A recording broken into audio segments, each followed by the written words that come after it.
रोगातिरेकशमनक्षमदेवदेव देवासुरेन्द्रनुतपाद महानुभाव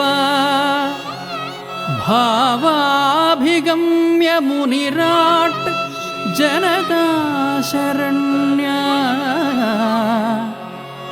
धन्वन्तरे तव पदे शरणं प्रपद्ये